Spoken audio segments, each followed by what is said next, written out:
it is a 1-minute intro, so. Oh, Mike's hot. How's it going, everyone? Hello. Oh, is it? Has it always been? I think it's cut off for the first, 10 seconds, but I always forget that this is a 1-minute long video. That's funny. Does it have audio? Yeah, you can see right where it says media source intro. That's the audio they can hear. There's also desktop audio, which is just the extra music that I play. The extra ambiance. Gotcha. Okay. Goodness, that's what that is. Welcome, everyone. Thank you for tuning in, showing up in chat. I appreciate it. My name's Nico. I go by Cointrick and cointricktwitch online. And this is my friend, John Luke. He also goes by Noble0. We're going to start off tonight with a shot, and then you've already had a full day, so I'm not going to take too much of your time. I'll talk a little bit about the new D&D book that dropped today. I'll talk a little bit about some cool stuff that we could implement into our campaign, hopefully. I'm not the DM, John Luke's not the DM, but it is fun to sort of theory craft this stuff. Yeah. And then he really does need to take a nap, but that's what we're going to do for the first bit here. So let's start off with that shot. Shots. Cheers. Cheers.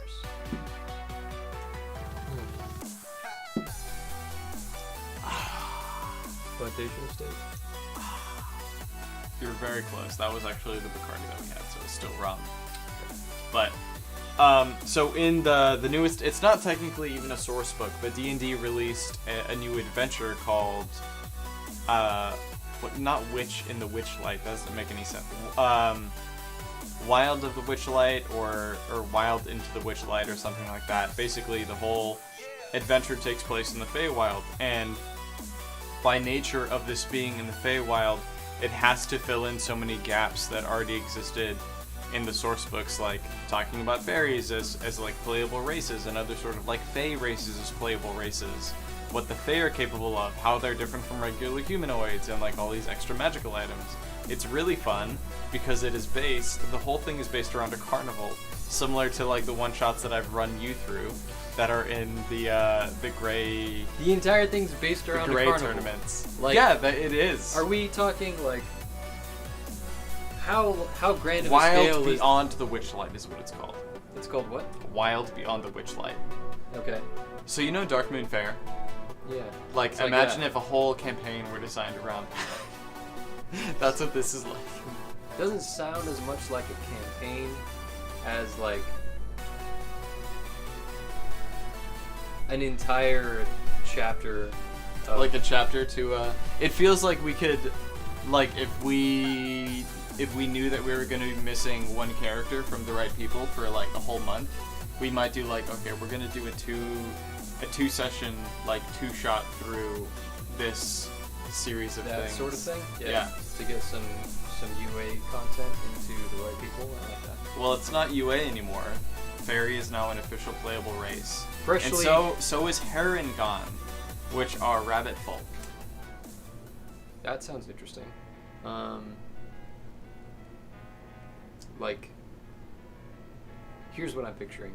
So they're probably like shorter in stature. You can choose between being either medium or small, so anywhere from 2 feet tall to 8 feet tall. Okay. So definitely smaller than what I was thinking. But I think 8 feet would be like top of your rabbit ears, though, like it's down to the ground, and your ears would be 2 feet tall, so you could probably be like 2 feet tall rabbit ears. Yeah. So like, what I see with the rabbit folk is, and you're gonna remember what I think you're gonna remember what I'm talking about here. I don't remember the exact name, but it was a Digimon. And there were actually a few that were like this, and the body style that they had was like a very long and slender body style with the massive leg muscles of like a rabbit, but scaled up to something that would be tall and slender, like a Wendigo type of deal. Maybe like 12 feet tall, well, I know higher than that. Cubimon was like that. Cubimon. So Cubi is based on fox. Yeah. Cubimon was like yellow though, with like 3 tails, two or 3 tails. I don't remember exactly. Okay. But like, what I'm picturing is that body style with the features, facial features of a rabbit. So like the nose would be softer, the ears would be longer and pointier, the whiskers would be different, and you would still maintain a lot of the like very characteristic features of a rabbit or a hare or something of that nature, while also having like the more aggressive features of a fox, like the slender build, like the I'm gonna chase you down type of build instead of I'm gonna run away type of build. As a DM, the way that I would implement this is that I would make this like the Fae lineage option for if you wanted to play a beast person, because you could easily replace the rabbit folk characteristics with like, it doesn't need to be rabbits, like they could be foxes, they could be kangaroos, they could be any number of different kinds of creatures. Could be. So I think that's how I'd implement it into my worlds that I have. Marginal, are you talking about the Commonwealth? I think Marginal's talking about With a bunch of different ingredients. So the Commonwealth, like over 90% of the ingredients are in making the bitters, but there is no written recipe for the bitters that I've found so far. I've reached out to the bar and the mixologist that originally came up with the cocktail, and I haven't been able to get anything back. So I could try it on my own, but I don't have like, I don't want to ask for more money to do like the R&D on it. So I'm just keeping the, I think I raised $200. I'm just keeping that like on the back burner in case I get like the recipe basically for these bitters.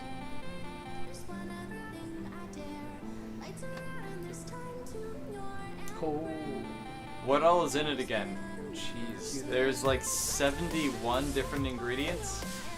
I don't remember them all offhand. But of the 71 ingredients, I think those are only the botanical ingredients. That's not even the liquid ingredients. Of the 71 botanical ingredients, I think 55 of them end up in the custom bitters for the drink. The rest end up in other like shrubs and tinctures and syrups and things that you need to make the drink as well. Those custom bitters in any other drink? No. Nope. Sure don't. That's interesting. As a bartender, you should be sure. Yeah, you can see the depths of my shame right now. This is as deep as it goes. Yeah. Sure. And I have more shame than most bartenders. What were we talking about before? Oh, so I sent you, this is ironic because I saw a magical item that I thought would fit you, and I saw a separate magical item that I thought would really well fit Reed. I didn't find one for Cody, and I didn't think about it before, like right before I came over here, but I didn't really find one for me either. So, did you get a chance to like look over the magical item that I sent you? No. So, do you remember how we were talking about how like the idea of Anvir transitioning from being this like light, like finesse rogue, like bard style character into like a fully fledged, like not only do I think everyone should have freedom, but I think I should fight for everyone's freedom, like type paladin character. And you were like, hey, it'd be really cool if you had like a great sword that was like super duper powerful. So I found it. There's one that exists that is very, very good for John Luke's character. It's called what is it? Snicker. It's not Doodle. Snapper, I think, or something like that. But it is a great sword. It is a magical great sword that allows you to, when you attune to it, you gain proficiency with great swords. Oh, well, and that's super handy. You use your charisma instead of your strength for all of your damage and hit rolls. Are you kidding me? And you automatically gain proficiency with it when you attune to it, and it's a +3 to damage and to attack rolls. Okay.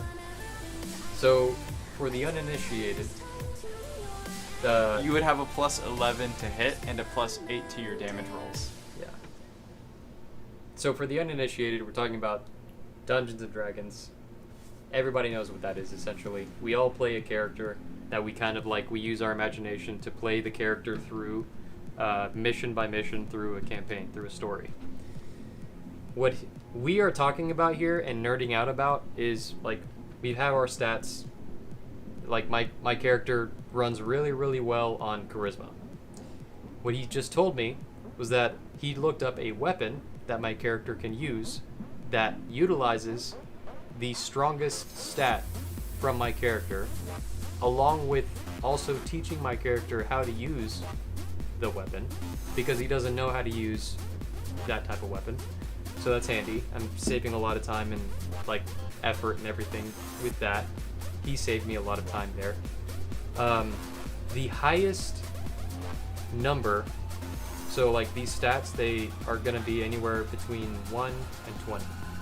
20 is the highest they can go.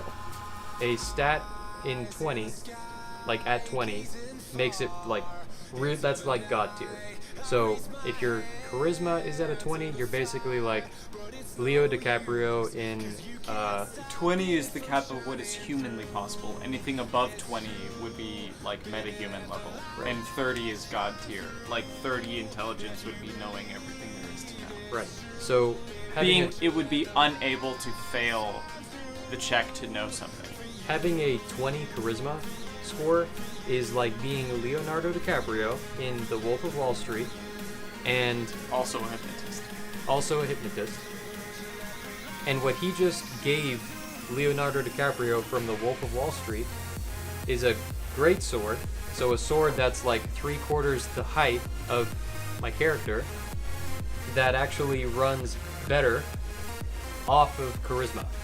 So instead of like strength, which is what you would normally need, that's what makes sense. To use a big sword is strength.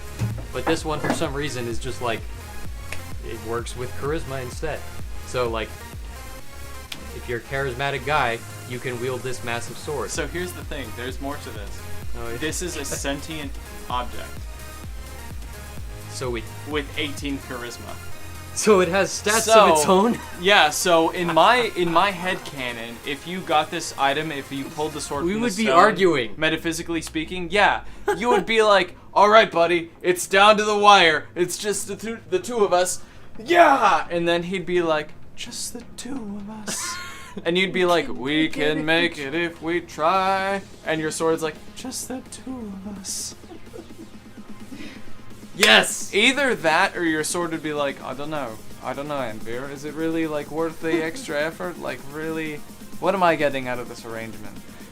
I need you to tell me right now how this is a sympathetic and cohesive relationship and not just purely abusive. And then Anvir has to like form this entire argument in the middle of combat And actually be charismatic in order to get this thing to actually like swing. He's got to like convince the thing. Says now I'm doing charisma checks or you on break my own weapon. you break what is it called? The attunement to the weapon, and it just goes flying from your hands. And we're just like arguing. We're just not on good terms right now. He's fighting all my enemies for me, and I'm just over here like trying to regain control of it while also using my backup rapier that I also gave a name to make the sword jealous, because that's what Anvir would do. Yeah, but I could make my own Commonwealth cocktail, but I think people want to see me make the Commonwealth cocktail, like the one that spurred that entire thing on, because that recipe does exist. I could source all of those ingredients and force them into different shrubs and tinctures and syrups, but it wouldn't be the cocktail people are asking me for, and I feel like that wouldn't be fair. But we do have another shot. Do we? Cheers.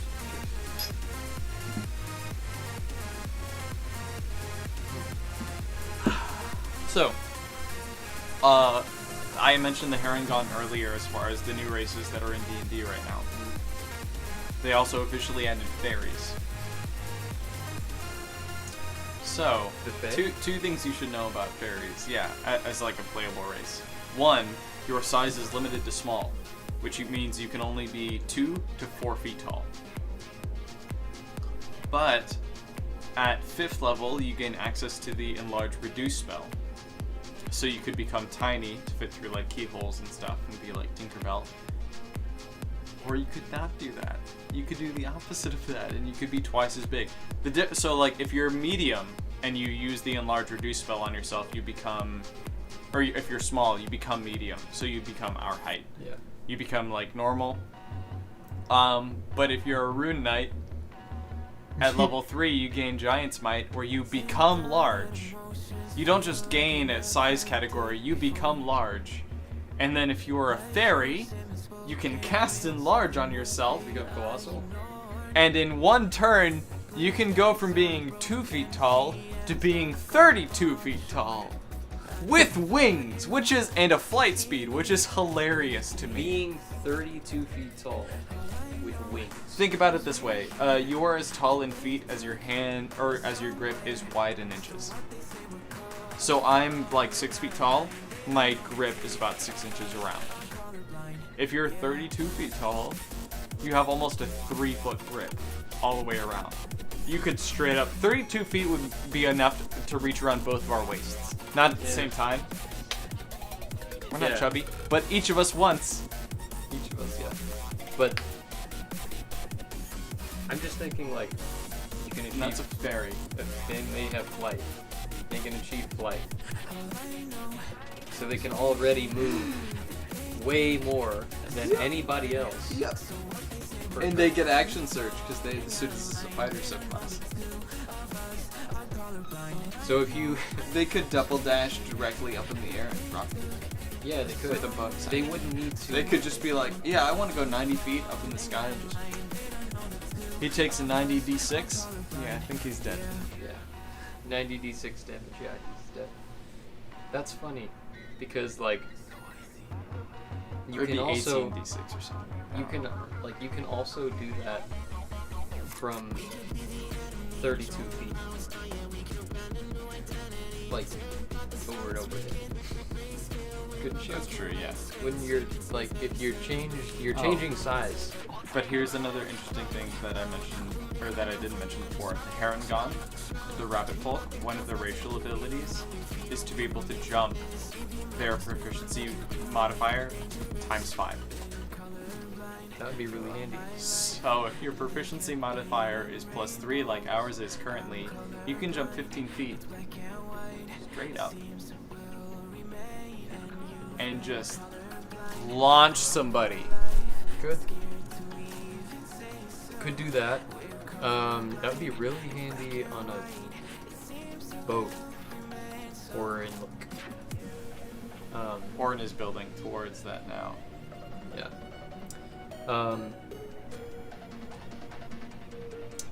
Speaking of, the boat for the right people. The drawing that I sent you was the drawing that Anvir's, like, he's designing a boat. And, like, the ultimate goal of that is to, in time, make that, like, or whatever version of that I've already, like, iterated, the vessel, like the mobile base, the first mobile base for our group. Oh, music's volume. Dear how's it going? Yeah, let's lower that. Quite high, by the way. I wonder. Hold on. No, that doesn't do anything. Hold on.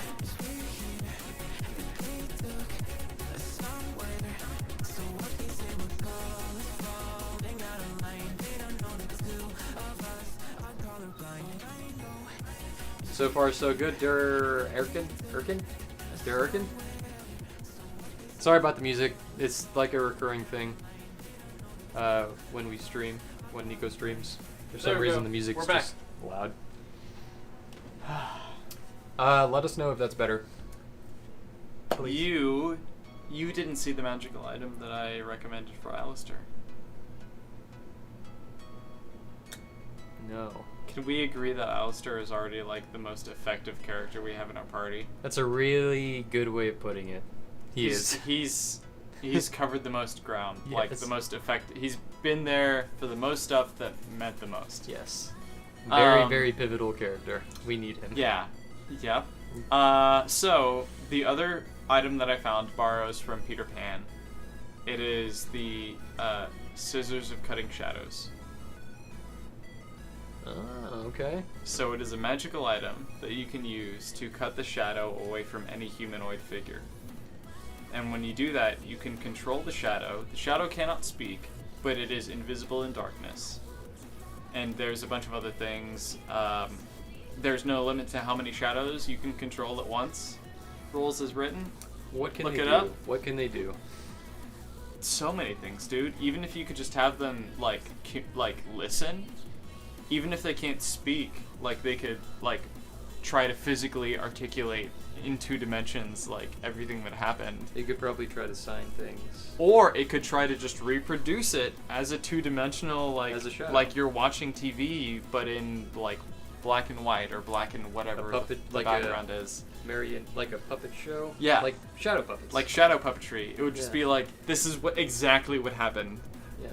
And you could control It's a an literally unlimited number of these. it's a 2-dimensional diorama of exactly what happened.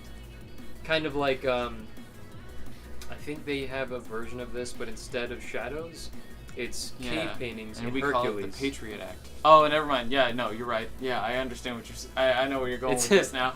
In the animated Hercules movie, the Disney Hercules, there's like a montage. I forget how the lines go. Feel free to refresh my memory. But instead of shadows, it's all cave paintings. It's just telling the story about like how Hercules came to be, how like he's the son of Zeus, but also immortal. Blah blah blah. Why do I feel like that's set to the tone of "We need a hero"?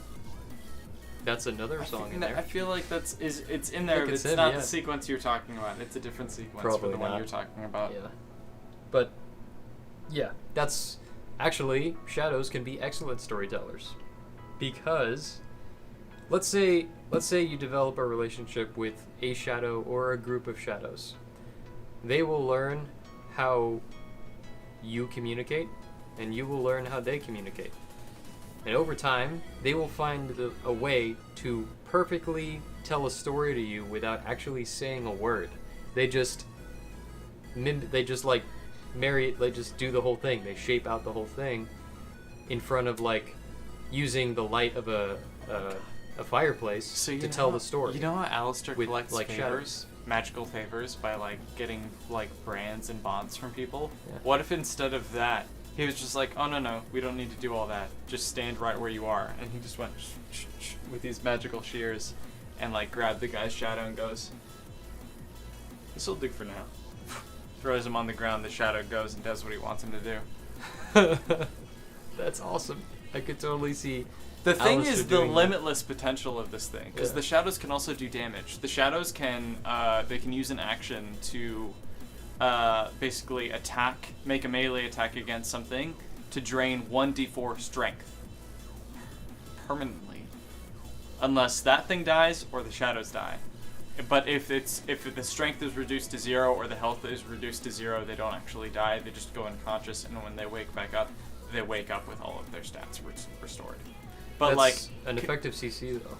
yeah, but like I'm thinking of like if you had 5 of them, that'd be awesome. But like Alistair has enough confidence that like he could have 50 of these guys, just like, Having and they can item travel like that, over water too.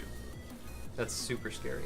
That's like having a The zombie surface horde. of water, not having to go. They can travel over any surface that That's is even liquid or scarier. solid. And if they can't be seen in darkness because they're shadows, and they travel underwater, that's even scarier. And they're invisible in darkness. Yeah. Any kind of even dim light, they're invisible. So here's another thing I was thinking about. Like, okay, the So scissors you could figure- literally just go and just like Jedi Sith like choke somebody, and it's just like 3 or 4 of your shadows just going like, yeah, this guy has no strength left. He literally cannot throw a punch. Yeah. They're not gonna die, so the shadows can't kill anyone, but they can like really, really badly inconvenience them to the point where they're just practically useless. Like they don't have the strength to fight, they don't have the health to fight, and if you combine shadows with their crowd control capability with something that can actually kill something, it doesn't even need to be strong. It just needs to be able to do enough damage, needs to be able to do 1 damage, which is just enough to kill something, to catalyze a save roll. Yeah. The life-saving rolls. Yes. The shadows can, like... Jazzy, how's it going? Good afternoon, Nico and JL. Good afternoon, and welcome back. Thank you for tuning and showing up. How's it going? Good afternoon. Yeah, that would be super fun. And here's another thing I was thinking about. So the scissors can cut off shadow. I'm assuming that doesn't do any damage. No. Okay. The owner of the shadow suffers no penalty. You can try to resist it with a Constitution saving throw, I think. But if you fail, you just lose your shadow. That's it. So what I'm thinking is, like, how do the shadows actually do damage? Do they attack your shadow, or what do they do? They restrain you. restrain Like the shadows, like, because they can only travel along surfaces of things. If you're in contact with the ground, the shadow will like crawl up your leg onto your arms, and like force you back. So you're basically to like kind of paint a picture here. If I have a light shining down on me, this shadow would crawl up my body and hold me that way from the ground, from whatever surface I am touching. Could also be a wall. I could also be hanging from something in a cave or whatever.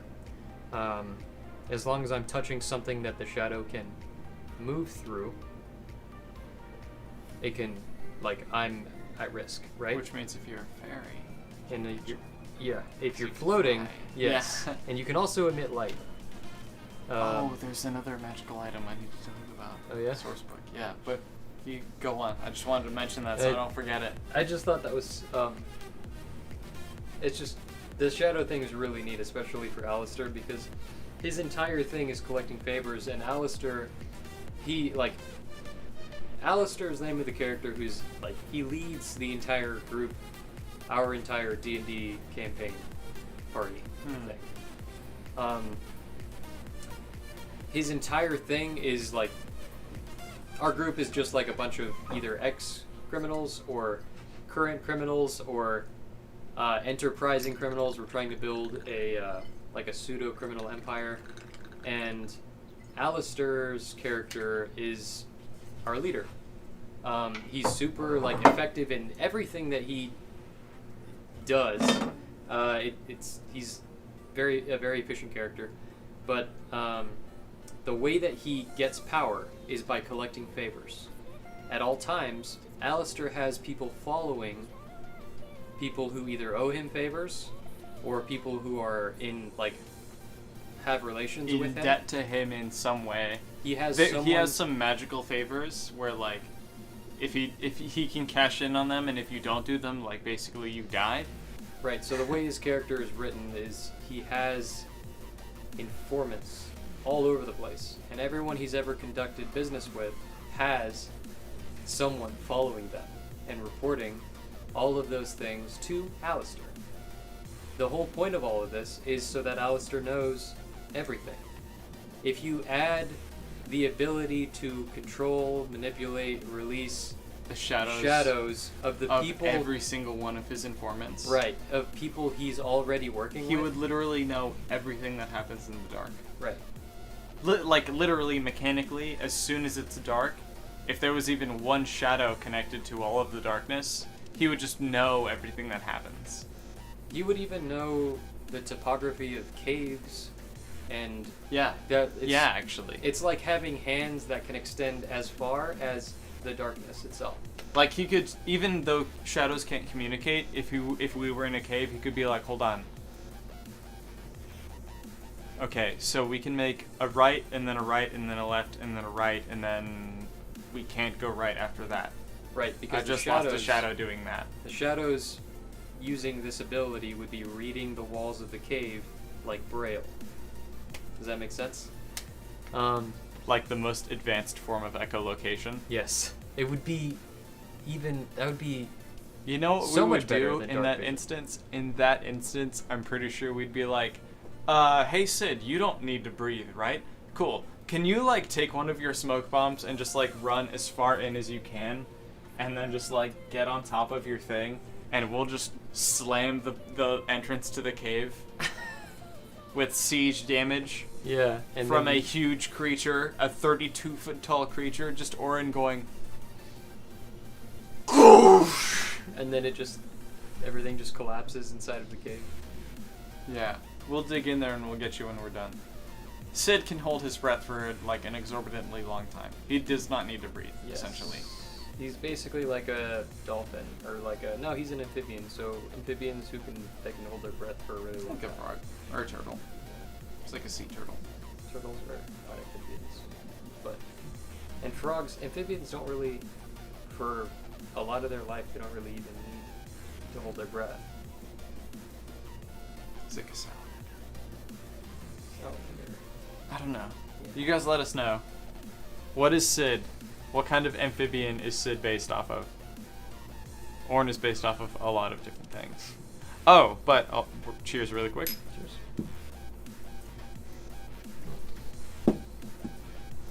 I talked to Hannah about Orin's trajectory and how he had just officially used Giant Smite for the first time in campaign. And we realized, because you remember I talked to Zach in the post game about how like it would be interesting if Orin went back to his standard form with like some remnant of his hulked out form until eventually he's like no longer even like noticeably goblinoid or humanoid.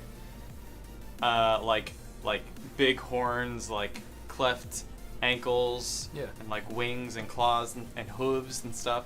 I talked to Hannah about it, and we kind of realized what would be more interesting is if the opposite of that happened.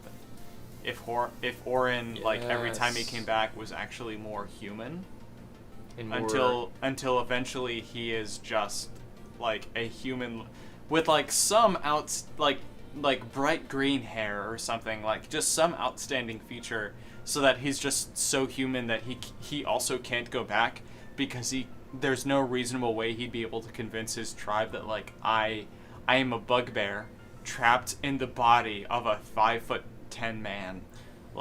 Orin is smart enough to know and be aware of the changes going on in his body, as well as how to communicate to people to his kin, to just say like he would know how to communicate with other bugbears. He would know, and he would have the accent and be able to speak their tongue.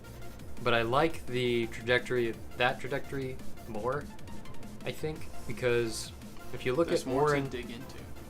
I feel like when you go that way.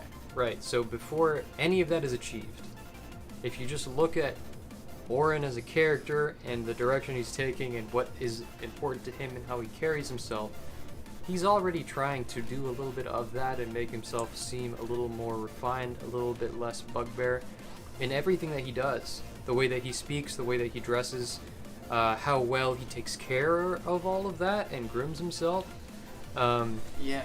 He's actually always trying to maybe not separate himself from the other bugbears, but also he's like more than anything else, he's just trying to grow, right? Mm-hmm. He's trying to grow into what he thinks is like a more refined specimen, and that is a really good way to achieve that. You're letting go of the things that slow you down. You're kind of like trimming the fat, even though Orin is top to bottom, like shredded to the bone, corded all muscle. Yeah, he's just like a beast through and through, but he's heavy. Dear Erican, and everyone who's wondering what we're talking about, by the way, Tackles Mike, welcome, thank you for tuning in, showing up in chat.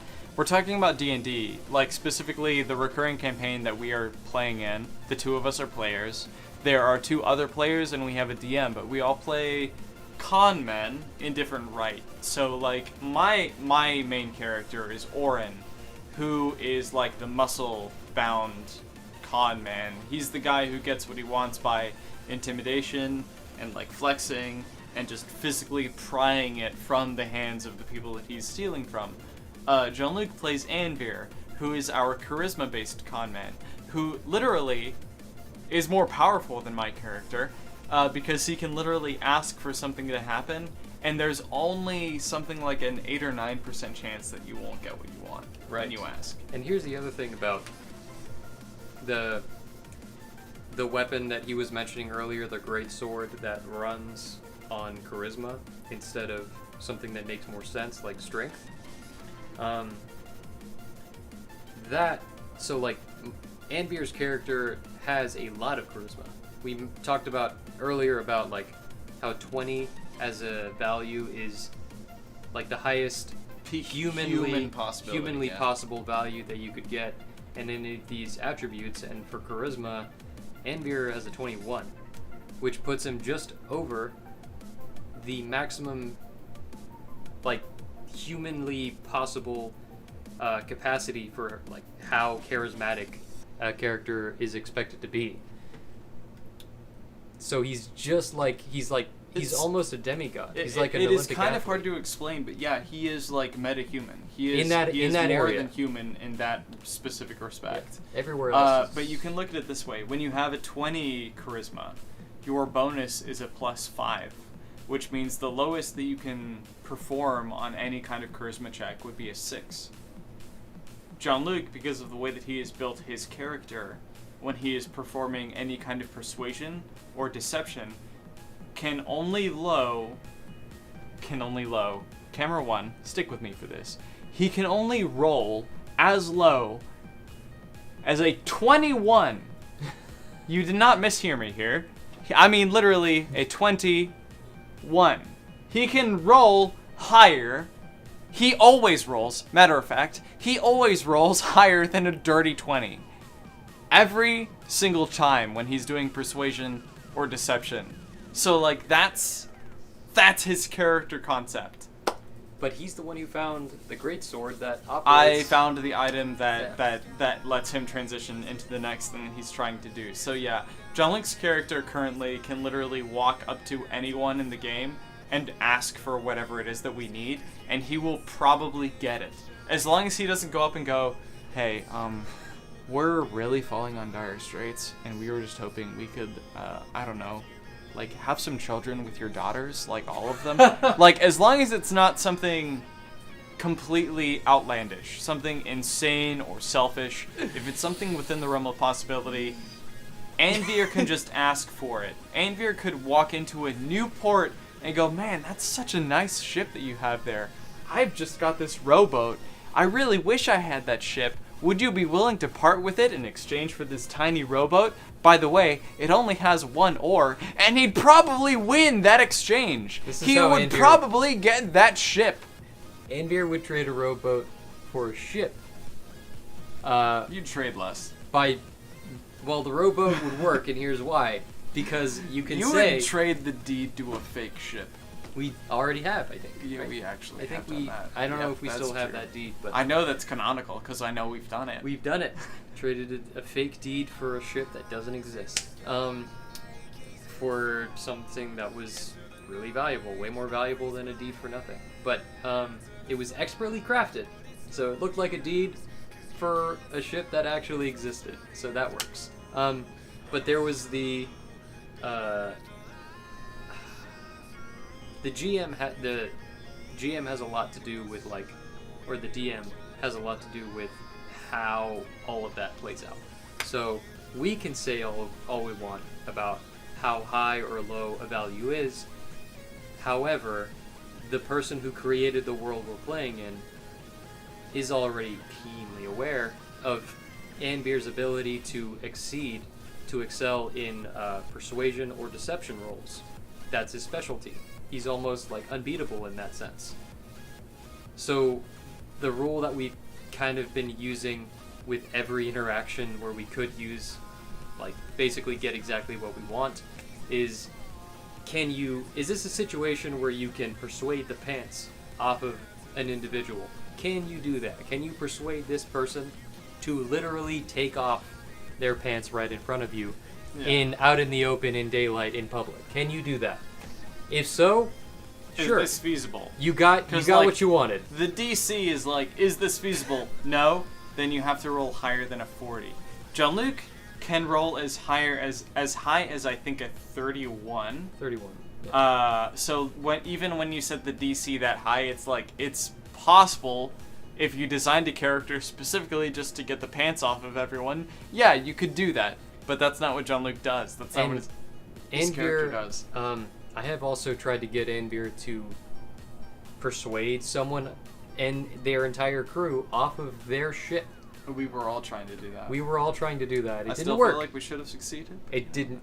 I feel like we should have succeeded as well, because like on a case-by-case basis, if you're Anvir Halloran and your like entire like life. Well, also we weren't like, hey, abandon your ship for like the rest of the night. We were all like, hey, get off, like get on the dock and we'll pass you the stuff. Right.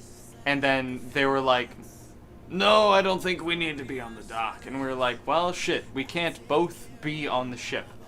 This is not going to work. Right. And then we ended up just carrying all of the cargo anyway. And we did not get the ship, but we did get all of the thieves in the city killed. We did. Except for us. All of them except for us. We killed all of the thieves. We're the only ones left. That the city knew about. Yeah, that's accurate. We killed all the thieves in the city that the city knew about, I think. Some of them they didn't know about. Some of them they didn't. Probably. Probably, yeah. But we alived. Yeah, we survived. We alived. Yeah, we did. We did that. We alived that pretty well, gotta say. I'm excited for you to get this, because like it reminds me of when we were thinking about like different kinds of magical items when Sid first joined the party, and we were like, oh my god, we have an artificer, like the sky's the limit now, because like the one thing that was holding us back was the fact it's a medium to low like magic world or setting. Yes. And so we were talking about like how cool it would be for you to have like a weapon that would signify your transition from being a bard, like a rapier, to like being a paladin, and how that transition is like your movement away from just being like everyone should be free and just do whatever you want, to like being a fighter for everyone should be free, everyone should be able to do whatever the fuck they want, and that's like your paladin persona instead. So you're advocating for it in stage 1 as the bard. You advocate, you convince, you converse, you debate. As the paladin, the Oathbreaker paladin, the Oath of the Open Sea paladin, your message is the same, but you're not doing any of those things anymore. Sure, you are, like, passively, but you are actively enforcing them now. Yeah, but now you're like, no one should be imprisoned.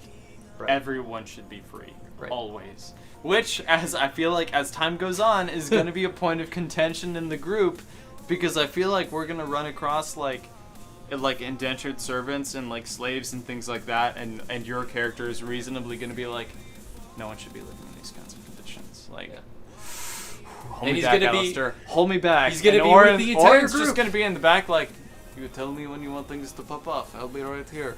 And Alistair is just going to be like, everyone, hold everything down. No one do anything, please.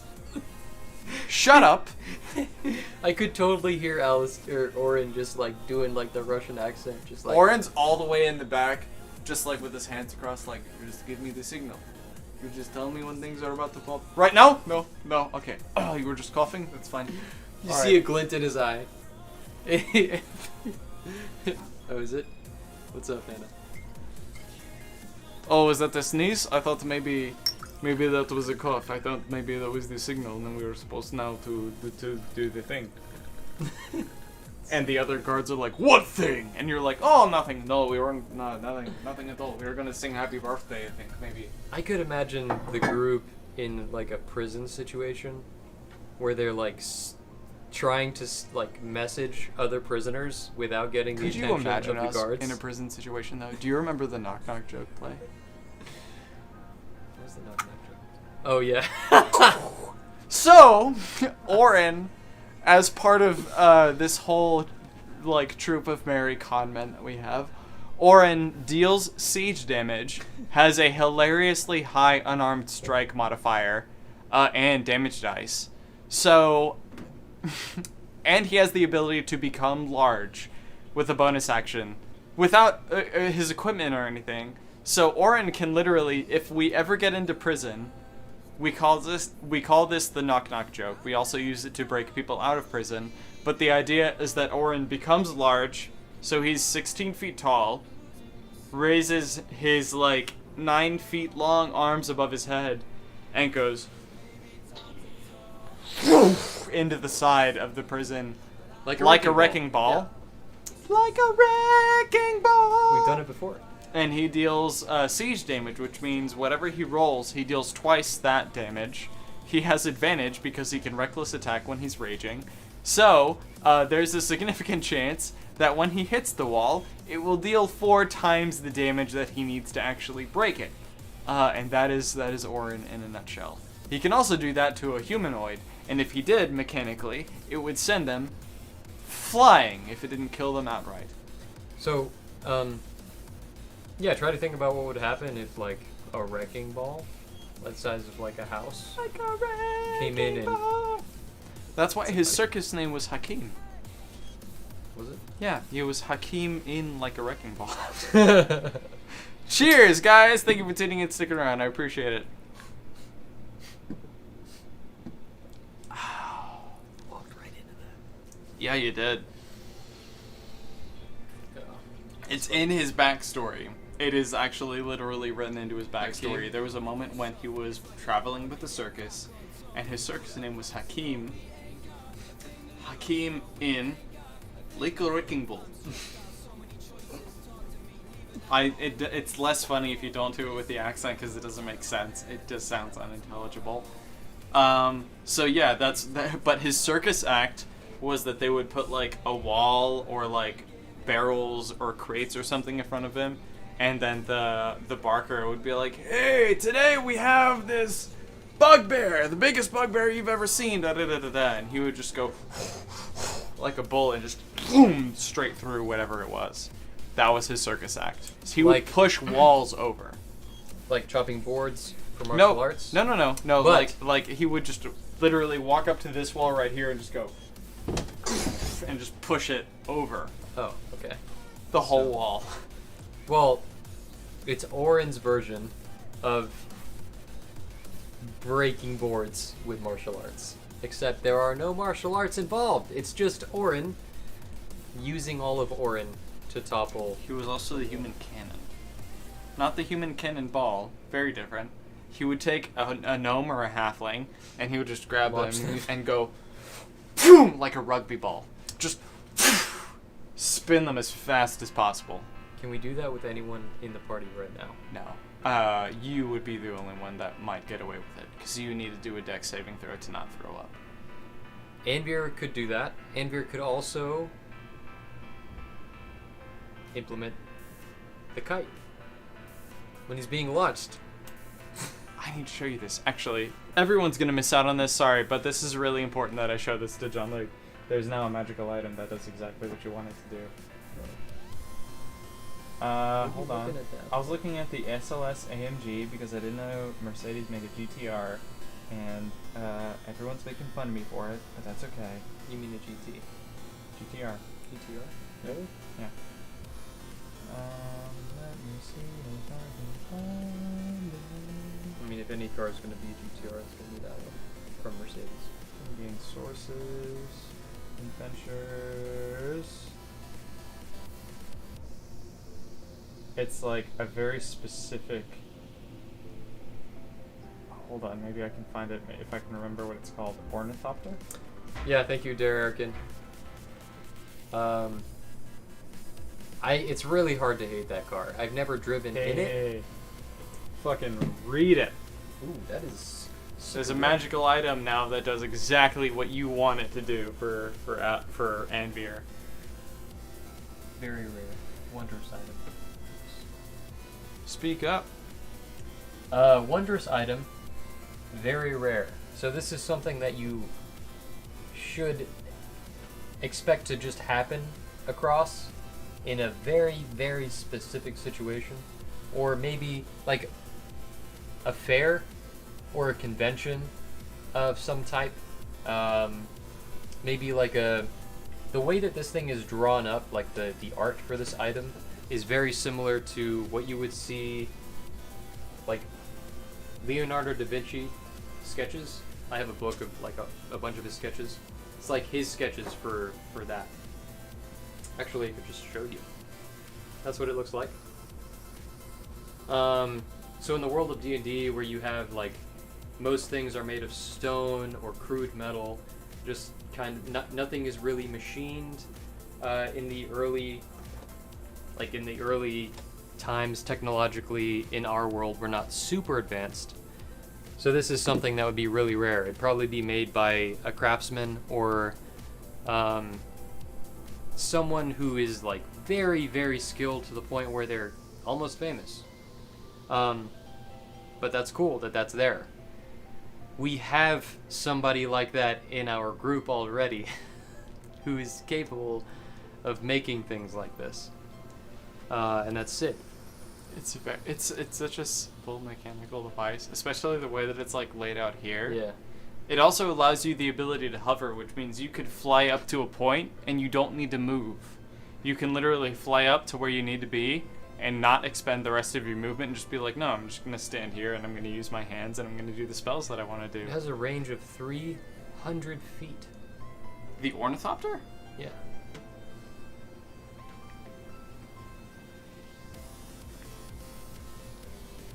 Look at my eyes. Look into my eyes.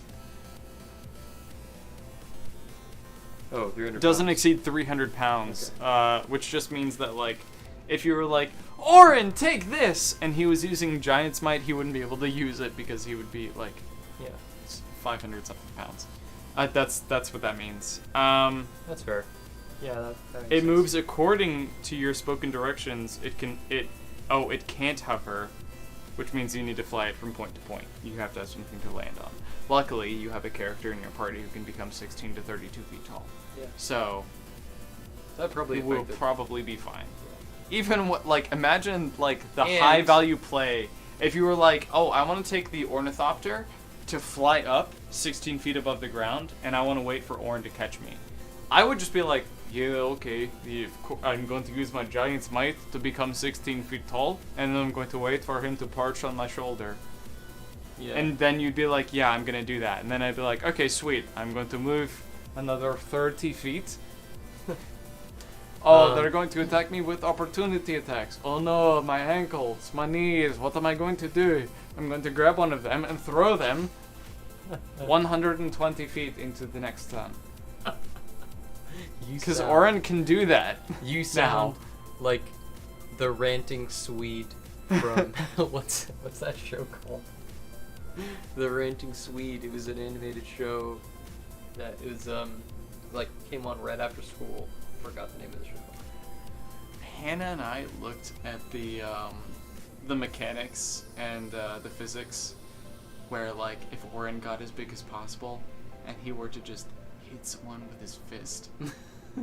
Do you know what it would be like? A wrecking ball. It would be like, no. It would be like being hit by an entire bullet train at full speed. It would be worse than that. He would miss anything. He would miss If he could wind up from all the way back here and just go, okay, whoosh, the speed he would generate to a cloud. from like 62 feet up in the air to ground zero Yeah. with like a 300-pound arm would be so insane. And the fact that he, at that point, if he's that tall, he could push a ton casually, meaning like he could do it and not think about it. Yeah. He could just go and level a whole skyscraper. He would. Yeah, he would. It's like hitting a bag of flour that just has like flour, like just a cloud of flour inside of it. Just hitting it really, really hard. And if there's it were no a solid skyscraper- flour in there. If it were a skyscraper, he could technically bring one down that's twice as tall because he deals siege damage. He could literally just be like, okay, the left hand goes down, the right hand goes up, and we go clap! And he could just clap down an entire building. That'd be fun. Not collapse an entire building, clap an entire building. It's very, very different. There's not really a whole lot of use for that currently, but with a ship, like in naval warfare. So excited for Be- when we are at sea. Yeah. Orin is gonna get away with some crazy stuff. In the last campaign that you and I did, we encountered a sea monster. Ord was not a part of that campaign. No, but like I sea know monsters what are story you're everywhere. about to tell. I know what's about to happen. In the last campaign that Nico and I were a part of, we ran into a sea monster. We were out at sea. We were on our entire group was out at sea, and this kraken came out of the ocean and wrapped itself around our vessel. And so you had like 8 tentacles everywhere and then a head. We were supposed to fight, like, the combat map was like the ship, like, that we could move around, and then tentacles that we were supposed to fight individually, like one tentacle at a time. And then I think John Luke is gonna detail what happened next. Claire Bear, thank you for the sub. I appreciate it. All subs, bits, tips, donations, and patrons go a long way to make sure that we can continue to do this full time. So thank you so much. I do appreciate it. Thanks, Claire. John Luke, tell them what happened once we realized that's how combat was gonna go. Yeah. So We meaning me and John Luke, not the other 3 players we were playing with. don't remember exactly what you did there, but I do. what I did, because You casted fog. yeah, You fog blinded the Kraken, basically. Yeah. So the kraken, in order to see us on the deck of the ship, had to pop its head out of the water. So I shot a fog cloud at its head, and it just stayed there. Like, you're it not didn't doing move or yourself anything. enough justice. What you did is you were like, I want to cast fog cloud on the Kraken, but I want to make sure I know where its eyes are, because all we could see were the tentacles. Oh, yeah. And you had to roll perception. I and seriously you rolled overthought this. Yeah. like very, very high. It was like a 19 or an 8. It wasn't a nat 20 because I would have remembered that. It was a 19 or an 18. Yeah. And so the DM was like, yeah, you notice actually like a Kraken should have, I guess, 8 tentacles, and 5 of them are on one side and 3 are on the other. So you think maybe between these 5 is probably where the head is. You have a good instinct that that's where you should send your spell. And with your bonuses, this was like a 23. So John Luke was like, okay, I'm going to cast Fog Cloud over there. And when he did that, you gave the Kraken disadvantage on like all checks that would involve sight. Yeah. And then, I think went it was for us. 2 initiative orders later was my turn. And I was an artificer at the time. So I just go, I want to put my hands together, Edward Elric style, and touch down on the ship, and cast, camera one, Enlarge. and cast enlarge on the entire ship. And the DM was like, can you do that? And I read out word for word what the spell text was, because technically you can double the size of any object. And you don't even need to touch it. But so the DM was like, okay, I'll let you do it to the whole ship. But what does that do to the battle map? And so I told him basically what it does on the battle map is that the map becomes twice as large and everyone becomes the same size. So now, where the Kraken had its tentacles reaching all the way up over the hull into the middle, and because I had cast enlarge, now the tentacles were like just like tickling the side of the ship. The ship was now too large for the kraken to affect it really in any way. And because John Luke had blinded it, it had disadvantage on the check to beat my enlarge spell.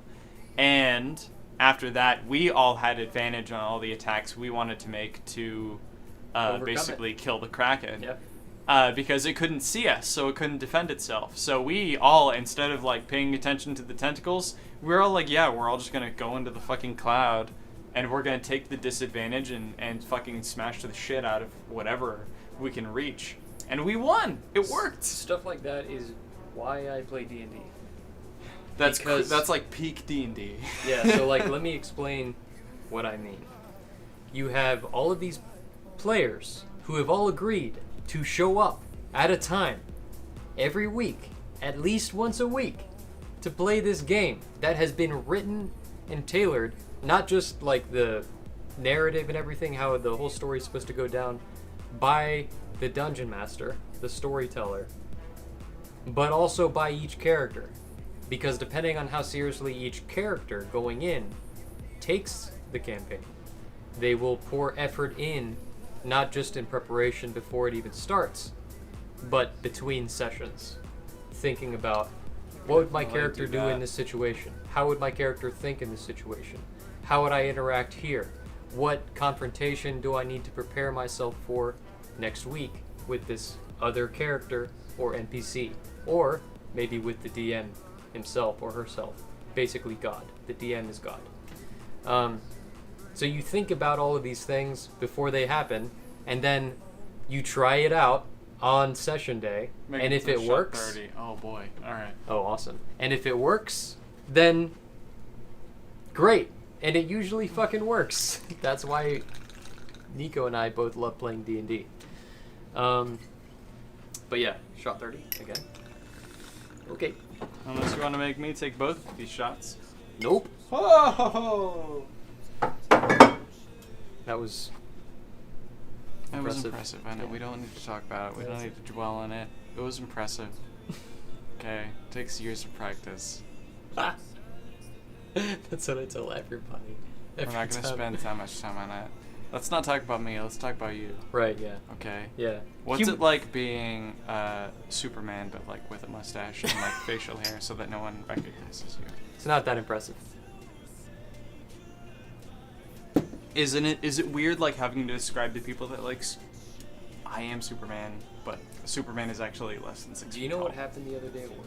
What happened? I was just working out. I was off. And I was... What kind of lift were you doing? It wasn't... I was lifting myself.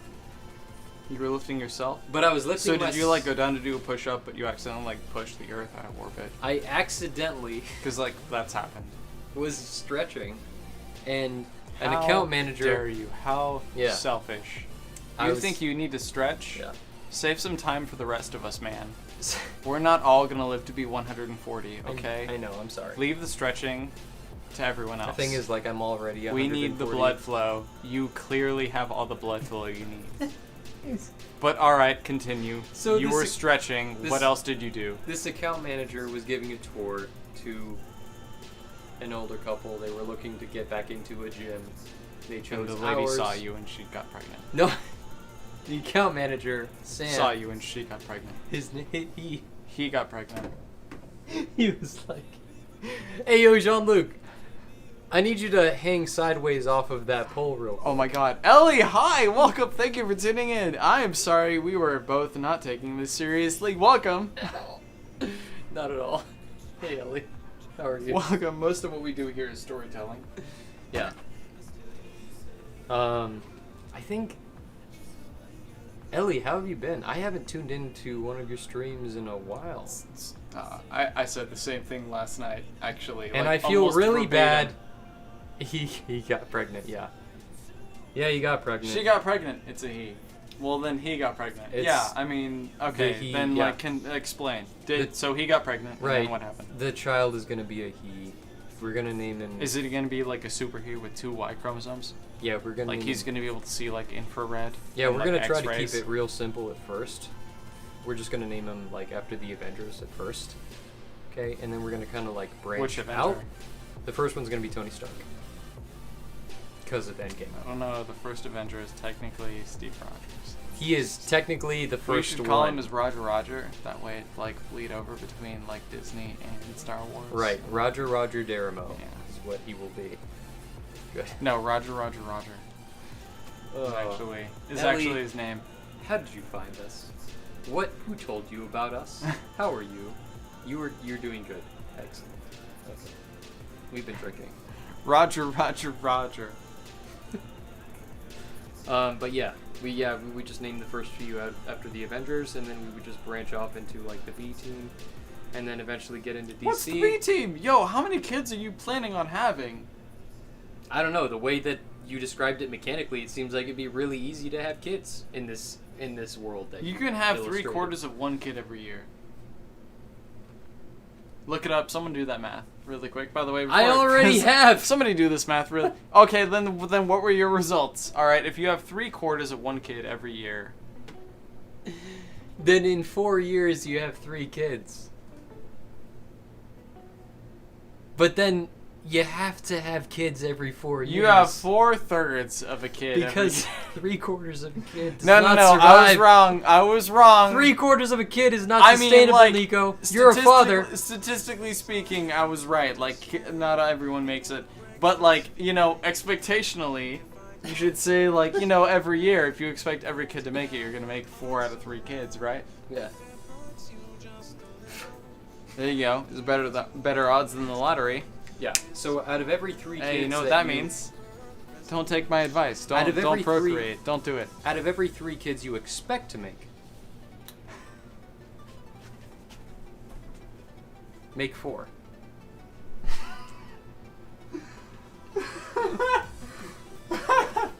Wait, hold on. Out of every 3 kids you expect to make, I just heard make you say 4. I just heard you say have 4 kids for every 3 that you expect to make. No, It's no, like, I'm what? saying that's where your expectation should be. Like, if you're thinking about having 3 kids, you should expect to have 4. Yeah. That's Expect to have- like, oh, yeah, if you okay. want to have 3 kids, expect to have 4.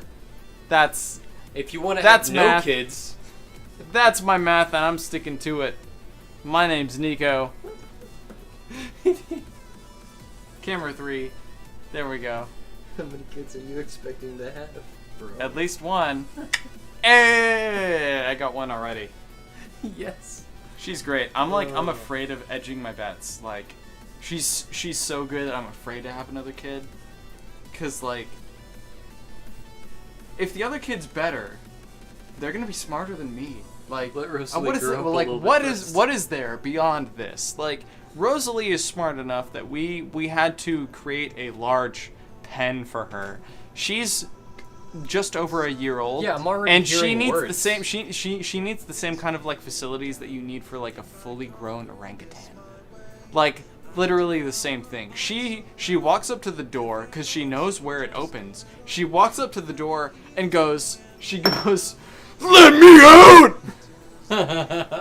And we have to go, "Sorry, baby, you can't do rock, paper, scissors." And that doesn't really feel right. Like, that doesn't, like, what's the basis under which that makes sense? But here's the thing. If I have another kid, like, with all of my heart, I want them to be smarter than Rosalie. And Rosalie, I love you to death. This has nothing to do with you, to be completely honest. But you're gonna play I a want really them- big part in your younger siblings being smarter. Rosalie is so smart that if I want my next kid to be smarter than her, my next kid's gonna be smarter than me.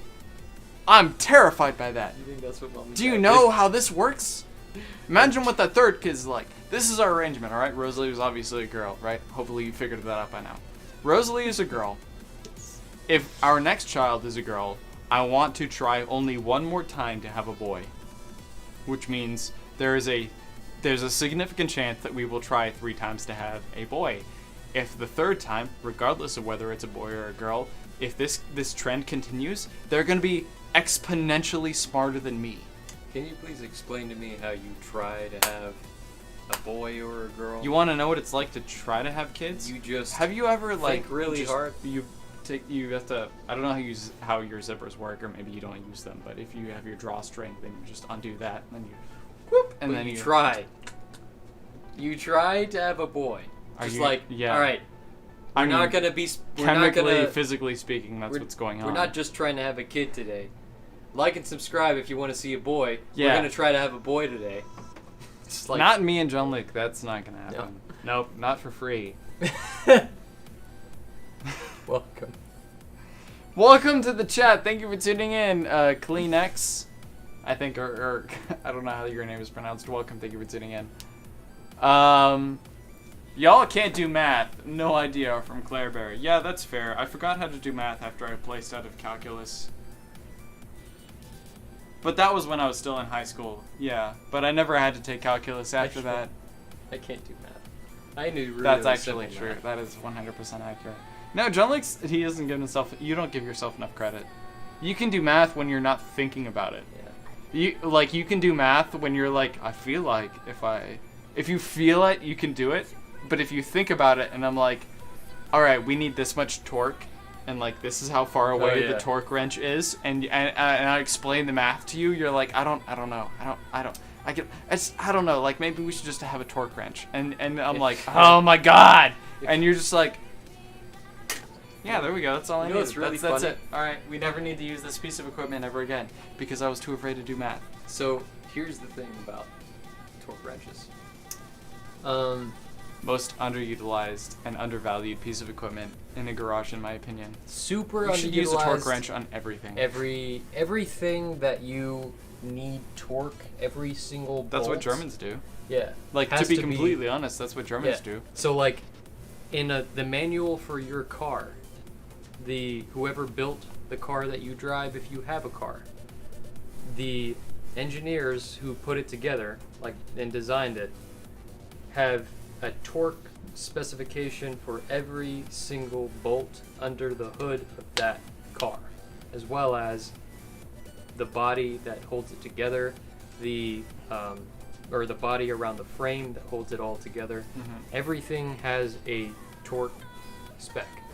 Your torque spec or your torque standard is determined by the coefficient of friction of the seal that you're operating under. Right. And So then also like your standard atmospheric air pressure and a bunch of stuff. So like when you see that stuff, do it. Don't be like, oh, well, I just have to tighten it like as tight as I can. No, you're going to crack the seal, you're going to break the seal, squish it, and then there's not going to be as much. It's going to wear out in 2 months instead of like 11, and then But what's read your owner's manuals. Yeah.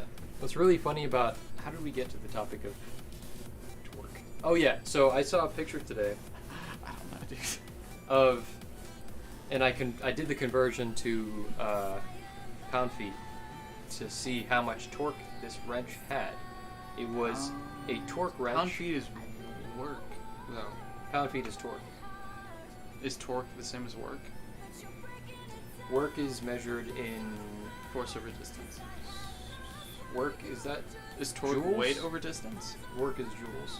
Joules is measured by Joules is Newton's resistance. So yeah. time. Oh, so yes, you're right. Correct. Yeah. Joules is work over time. Work is energy over distance. And time is like force over distance. It's the same thing. It is almost the same thing. Wait. Watts is Watts over is a distance. measurement of force. Watts are force. Newtons. It's yeah, like Newtons. watching an engineer and a chemist like try and agree on like what are different sorts Okay. of like pieces. No, you're right. Watts are force. I was just going back to kilowatts as a measure. Work is force over distance. Yes. Or is it energy? No, over it's distance? over distance. It's force over distance, right? Joules over distance. Energy over distance. No. Joules is work. So it's Joules is a measure of energy. Newton over distance. That sounds like work. Force over distance would But be, also resistance can be measured the same way. work is force over distance. So that's joules. How do you... Okay, hold on. Shelf for 1 second. Okay. How do you measure resistance? My brain is like ohms, but like I don't... Resistance, what kind? You said ohms, so that's electrical resistance. That's a different. It's all chemical resistance. Like that's really what we're getting down to. Like Resistance is just opposing joules, or opposing joules. it's energy going one way versus another.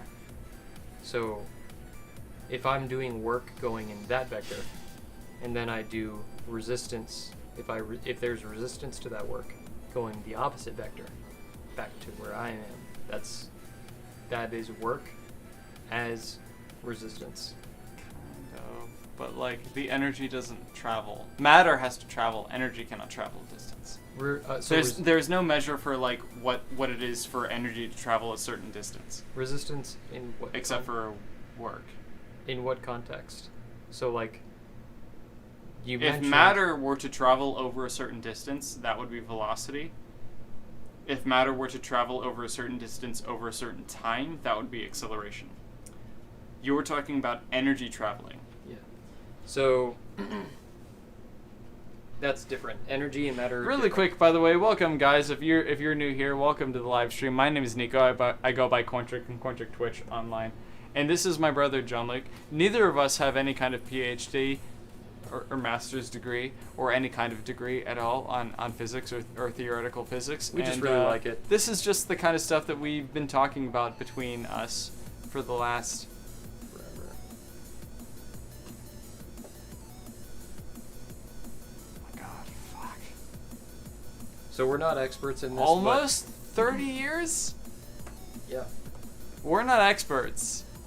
But I But I hope you don't waste this much time. really, it's really important that you... Work is not force times distance. By the way, Ellie, thank you for tuning in. I do appreciate it. Yeah. Work is force over distance. It's the amount of force that you exert over a specified distance is work. Work is not multiplied by distance. I don't really know anything that is. Area and volume. Joules are... It's not over distance. Nope. It's times distance. It's force times distance. Newton Nope. times. Nope. Joules are work. Joules are over distance. Torque is Newton meters. Torque is force. Over It has distance. nothing to do with... No, it has Force nothing times to do with distance at all, because torque is the instant, like at that pivotal moment, right at the core. Right. That's torque. So There is no distance there. It is Let's like take- an infinite distance. let's take a unit of torque. Let's take the Newton meter. The Newton meter is called the Newton meter. times meter. Yes. Because if something requires 1 Newton meter of force to turn or to be pushed, whatever it is, the distance is a meter, the force is a Newton. It requires 1 Newton to be moved 1 meter. Yeah, That's work. that's joules. Wait, that's watts. No, No. joules. It's work.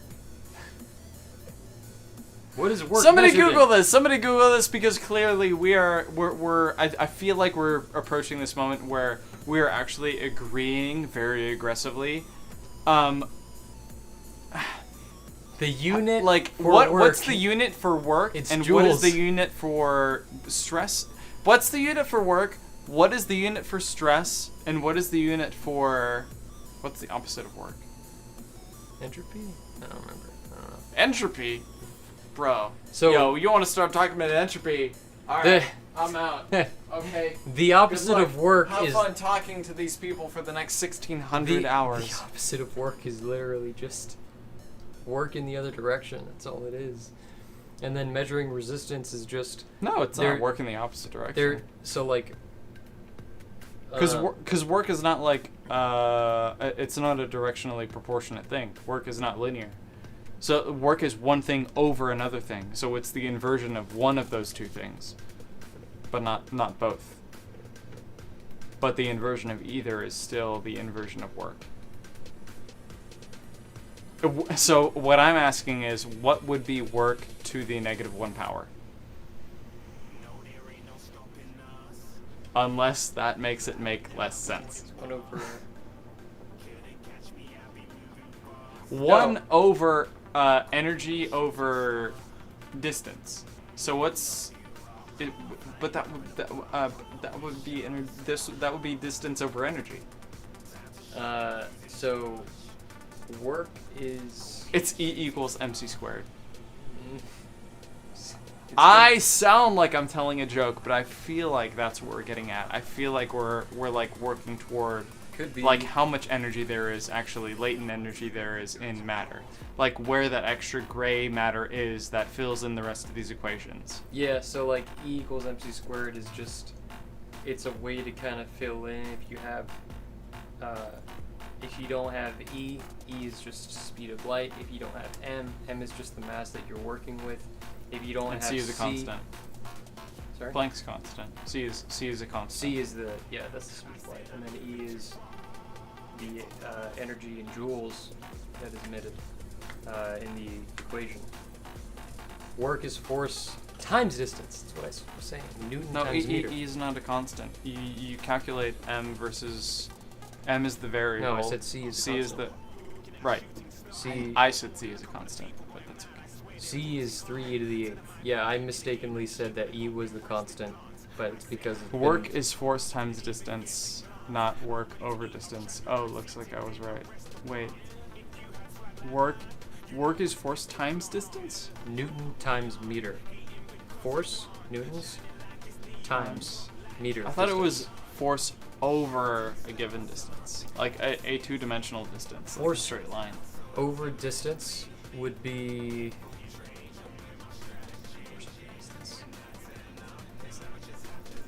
But actually, it makes sense because like Newton meters actually does make sense. Force But over like I distance don't know why is you would force measure divided over that distance. force multiplied by So, like, distance imagine doesn't make any sense to me. one- I don't know how to make like Okay, so hold on. 1 Newton per meter would mean that you are distributing 1 Newton of force over to an- cover 1 meter No, of no, no. distance. That's 1 Newton times a meter.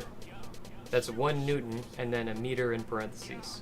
So it's 1 Newton No, bro. persisting. No, No, that's not how math listen, works. Listen, it's so a Newton times a meter is 1 Newton that is spread through the entire length of the meter. And it is multiplied to demonstrate how many meters it could.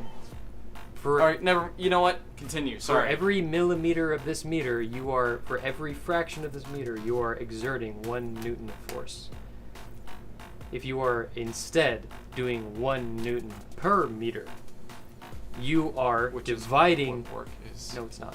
Work is 1 Newton per meter means it takes 1 Newton to cover me 1 finish. meter of space. so 1 Newton per meter means that you are dividing that entire Newton of force across the entire meter. Yes. A Newton meter is a Newton times a meter means that instead of dividing the entire Newton across a meter, You are spending 1 Newton per meter. you are spending 1 Newton no matter what at any length of time, at any point throughout the entire meter. 1 Newton of force is being expended. That seems stupid. This is wrong. Doesn't make any sense. We need to change that. Can we 86 the Newton meter? Okay. That'd be great. I think society would be much better off if we did that. Sweet. It's really unfortunate that it took this long for this to get to me, for me to tell you guys how physics works. But if we could just 86 that, it'd be great.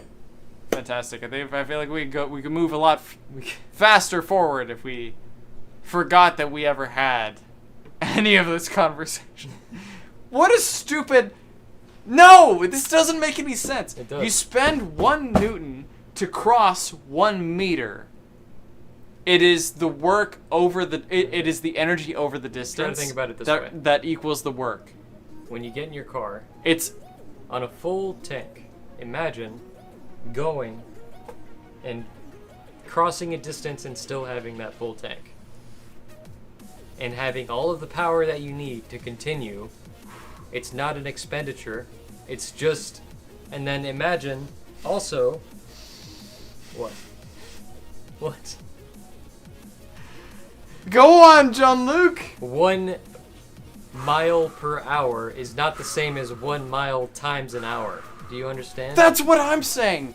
That's what. So why is yours directionally proportional and mine is inversely proportional? Okay. Why is mine a measure of per distance, or per gallon, or per volume, and yours is directionally proportionate between the two of them?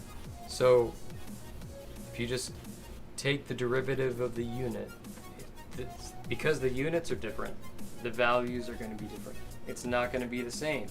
So, like, if we're going miles per gallon here, we can't do miles times gallon.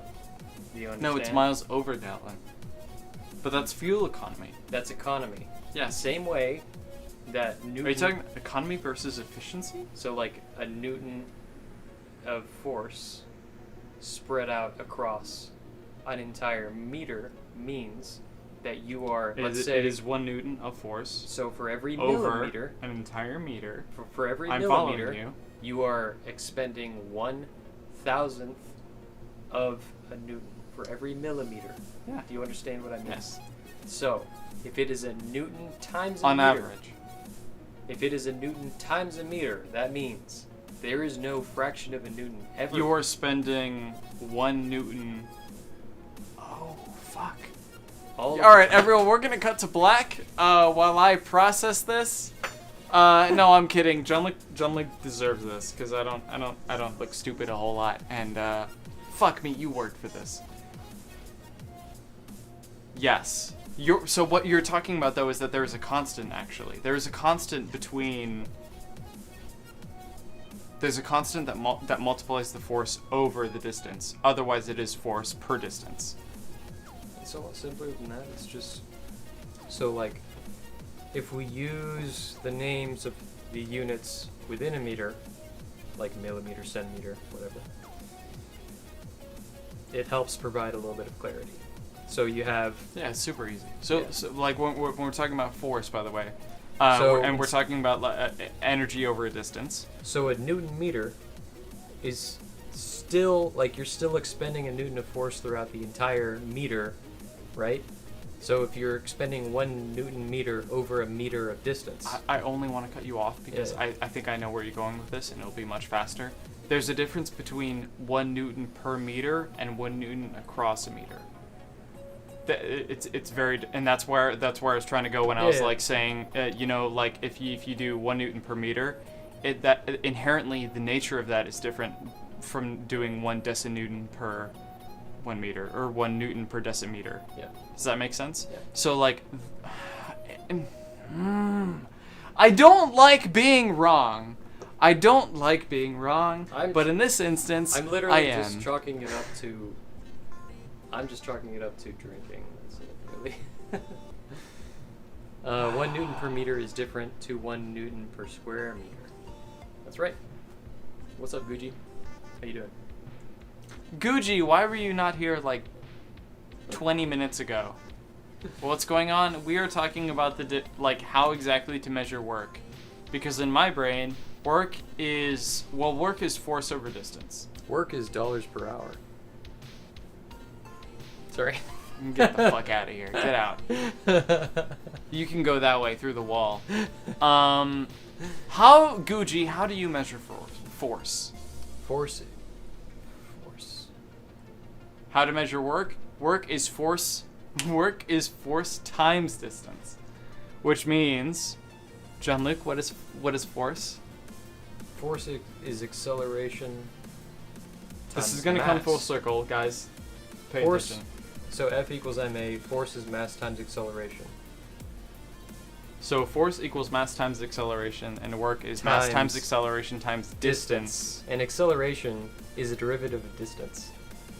Because So it's over time. it's velocity over time. Right. And then velocity is It's not velocity because you lose the Acceleration is- measure of space. acceleration is velocity over time. It's distance per second squared. Distance per second squared. Oh yeah, you're right. Okay. Right. So you get mass over distance over. But there's distance in there because so measure work. Okay, force times But it's distance squared, so you only lose 1. So force mass times acceleration. So mass times distance over time over time. Now, how to measure work? Work But it's is mass times distance Hold on. over time over distance, or times distance. Let's break it down to its essential parts. So work is mass times or force is mass times acceleration. Work is force over distance. So work is going to be mass times distance times time over time over time. Oh yeah, let's get the camera. We're gonna figure this out, Jean-Luc. I need to write it down. All right. All right. There we go. We just need a formula. Pick what we're gonna take shots of. All right. So work. Hold on. Pick what we're gonna take shots. Oh of. yeah, okay. Work equals. Is it force over distance? Work in joules is force over distance. Yeah. So it's work is force divided by or over distance. Acceleration is meters over distance squared, right? So distance Or it's distance over time over time. distance over time squared. Distance over time over time. Break it down. We're not trying to impress anybody. Distance over t squared. That's acceleration. All right, we have a whiteboard. What are we solving for? We're trying to find... I feel like we're agreeing ourselves into a corner, and I don't know where we're supposed to get out. All right. We were making... First of all, by the way, everyone, thank you for tuning in. Welcome. We haven't played shots yet. Tonight is an entirely chaotic live stream where I've decided to give Jean-Luc the reins, and clearly that's paid off. Gucci, I've been trying to tell him the same thing for like 15 minutes. No, it's force times distance. Force multiplied by distance doesn't make any sense. You would need to add energy to that equation to make it make sense. Force times distance is work. No, force over distance is work. Force... We just went over this. Force times distance is work. What is force, John? Force is mass times acceleration. F equals ma. Mass times acceleration. Work. Oh, that's what we were getting at. Okay. Work is okay. All right, we're gonna take the shot. Okay. All right, and we're gonna see how well we can stitch this together. All right, we're gonna take the shot. Jean-Luc, really quick before we do this, what's your IQ? I know what it is. I don't remember. Jean-Luc's IQ is 164. What's my IQ? Probably higher. It's higher. I don't remember. That's okay. We're not gonna talk about that much about it. Cheers.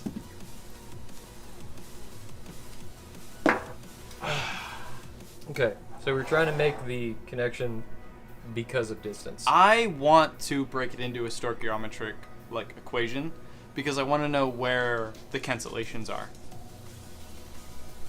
Because we have a time squared here, which means that this has to be an exponential equation. And I would like for it to be linear so that I can fucking understand what the fuck's going on. Well, let's try to simplify this first. Okay, so yeah, you're trying to tell me that we literally you let me write down work equals force over distance.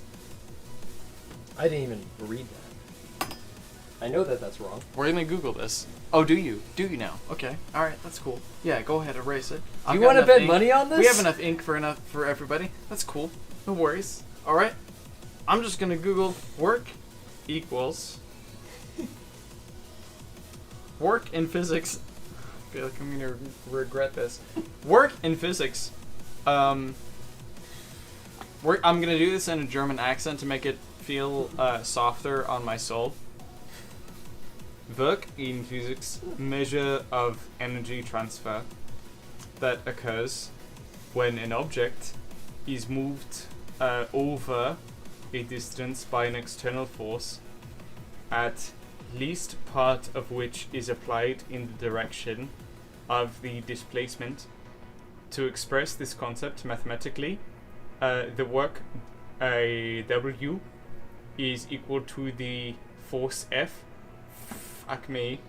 Damn it. You know what? Fuck it. I don't need a phone. Alright, fuck it. Google does no shit. So, none of that is real. Disagree with everything that anyone with the German accent ever tells you forever. That would have been really useful, 60 years ago? Yeah. That would have been great. 80 years ago? 60, 80 years ago? Man, could you guys imagine really quick? Could we focus on that and not how stupid I am? That'd be great. I would really appreciate that. Let's focus on something else. Alright, so work is force times distance. Right. Work is force times distance. Force would be, to put it in perspective, it'd be if your distance is your meter and your force is your newton. Is a newton. A newton is a newton meter. Got it!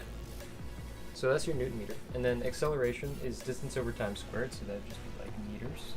I hate this because I know I'm gonna learn something, but the learning part fucking is painful for me. Continue! You've been drinking. You already know this. You've been drinking, though. You already know it, but you've been drinking. So, I know that he knows this because he helped me when I was in high school. I know, but I was like, this is like a blackout for me. It's like a big cloud where this information is supposed to be, and I don't know what to do with it. We are trying to make the connection between, because you know that force, but so what is force? Is what? Force is in newtons. So what is a newton, Jean-Luc? Force is energy mass over distance, or is it times acceleration? Force is mass times acceleration. So it is mass M times distance over time squared. Right. So F equals M times A, which means it M equals times t squared. M times T over T times T, right? Yeah, cool. And we are trying to make the connection because you said distances in both. We have meters here, we have meters here. Try to Yeah, go for try to 200 IQ this because I have no idea where this is going to go, but I'm really excited. it. Yeah. Cool. All right, so you guys can't see the top-down view of this, but basically we're working with work equals force times distance, which makes it makes sense because force is distance over acceleration, right? F equals ma, so mass times acceleration. Then we have acceleration, which equals distance over time squared, which is basically how quickly something comes around, all the way around, and how much quicker it gets as time goes on. So we're working with those two ingredients here.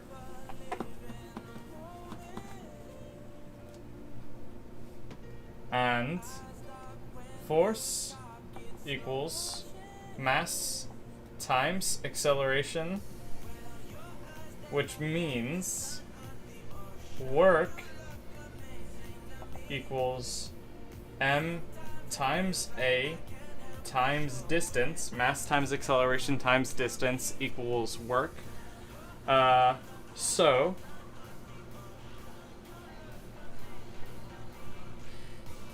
I'm thinking about how acceleration works. And then acceleration is distance over time squared, right? So it's d over t squared for acceleration. So instead of m times a squared, we have m times d over t squared, which means work is actually equal to mass. This nearly can't be right. Mass times distance squared over time squared.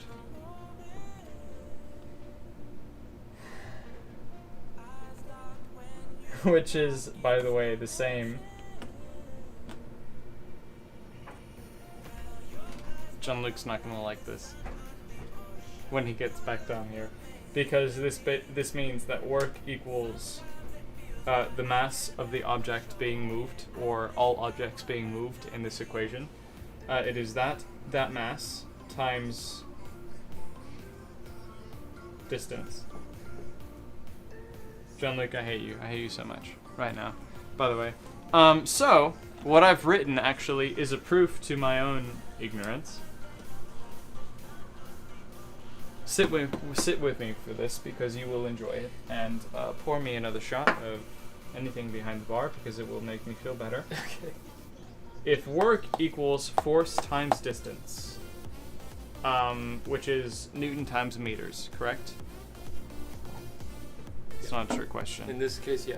Okay. It is. And acceleration is distance over time squared, meaning that the measure for acceleration is meters over square seconds or square miles or whatever. Yeah. Or yeah, you It's get just the idea. It's meters per second per second. Then that means force is mass times acceleration, and acceleration, as we mentioned, is distance over time squared. Force is mass times distance over time squared. M times d over t squared. Then work is mass times distance over times squared times distance squared over time. Basically, all right, you know what I realized? John-Luke was right the entire time. I worked through the stoichiometry, and I'm an idiot. I'm an idiot with a 187 IQ, and that is okay. All right, we are allowed to be stupid. You've been drinking. I have. Cheers. Cheers.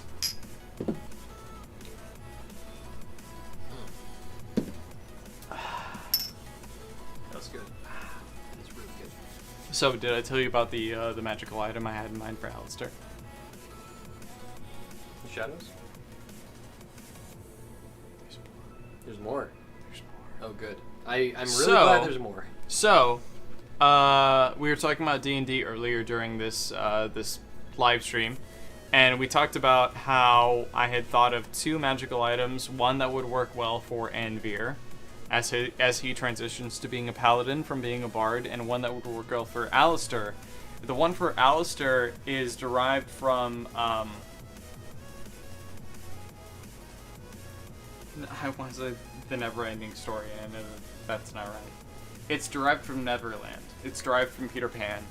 But it is a set of shears, or scissors, that can cut a OG Goblin Gaming. Oh, for the raid. Oh, sure. Yeah, I'm happy to raid him afterwards. Jacob, welcome. Thank you for tuning in and showing up in chat. How's it going? That's Chris, right? Yes, that is Chris.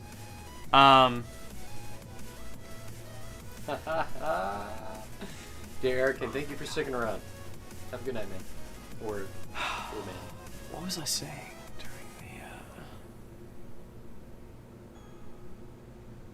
Can't remember now. It's alright. Man was right. Man was right. Do what I can. It's been a minute. I also haven't had as much to drink. Trying to look at my metrics really quick. Guys, that is going to be it for this live stream. Thank you everyone for tuning in. We're going to try and find someone to raid here on Twitch really quickly before the live stream ends. Shout out to Isaac Newton, who is currently turning in his grave. Hey, force. Every force has an equal but opposing force, and him turning in his grave means that the rest of us are turning the page on history. That's what that means. It's his. Yeah, as he turns in his grave, the rest of the Earth turns slightly slower, and the rest of us become closer and closer to a nuclear winter. Yes. So thank you to Isaac Newton. I do appreciate that. Why are they laying into you right now? What? It means you were wrong, Nico. What? He's been drinking. Give him a break. Ugh. That's cute. Bring that back when I'm sober. Mike, my IQ was like 30, so I didn't get any of this. His turning can't go to waste. What is the mass of Isaac Newton? We must know. We must know how many turns he's making. What is the distance of his turns? I'd like fundamentally though, like if we go all the way back, how like close way is back he? to like the beginning of this live stream, or even before this live stream, like I really like if everyone could like settle down for 1 second, it would be really great. I just want to know, what is Isaac Newton's alcohol tolerance? That's what I want to know. Because like literally go back, Google this, because the founding fathers and like Isaac Newton, everyone in that age drank way more than I do. It's really. And I am not going to tell you how much I drink now, right, but it is less than they did then. Some expert instructions on how to Google this. So all you gotta take it away, John Luke. To camera 4. There we go. Yeah, make your face not as big. Go into fantastic. Google.com. Don't do that. Don't make yourself look so short. Yep. Block me. Oh, I'm sorry. Get in front of me. Okay. Yeah. And then you want to type in. It's like 7 feet tall, sorry. by the way. Hold on. Let me just. John Luke is like, fun fact. No one knows this. John Luke is actually 7 feet tall. You want to type in. I'm just like 6 feet tall. Or was, because he's no longer with us. Was Isaac Newton a bitch? And if he was, then that says enough about his alcohol. If you don't find anything, then that's fine.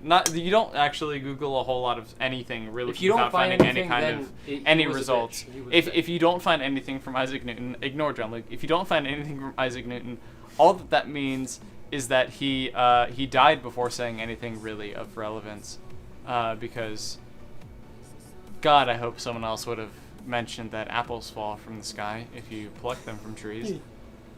Holy shit. Can you imagine, like, who else in history has gotten, like, the like novelty prize? Like, who else has gotten just like the participation trophy for, like, yeah, you showed up, fantastic. Oh yeah, you're right. Oh my God, holy crap, apples do fall down when you pick them, and you don't have like your whole hand wrapped around them. That's crazy. They do actually hit the ground eventually.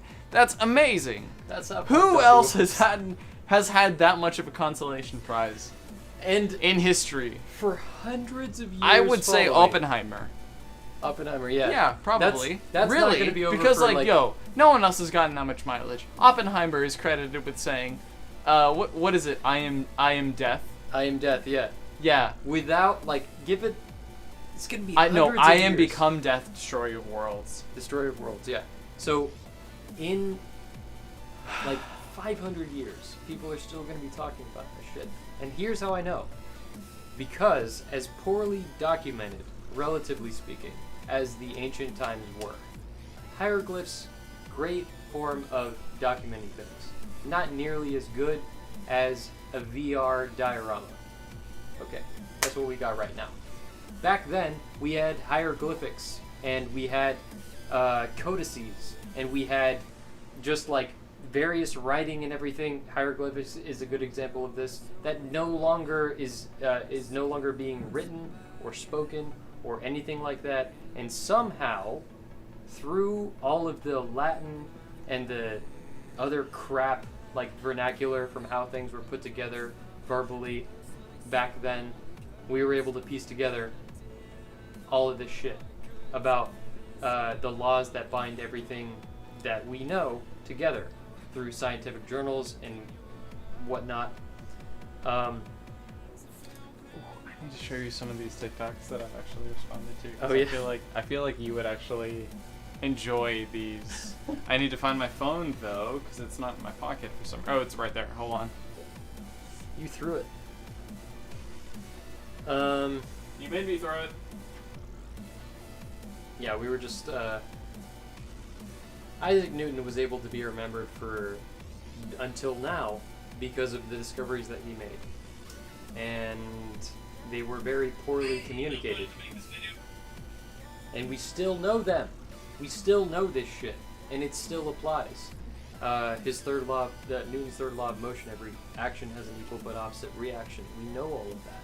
I want to show John Luke these videos because it will demonstrate like how little you really need to know about being behind the bar to be as good as I am, and I am one of the most followed people in the world. I'm one of the most well-known people who does what I do.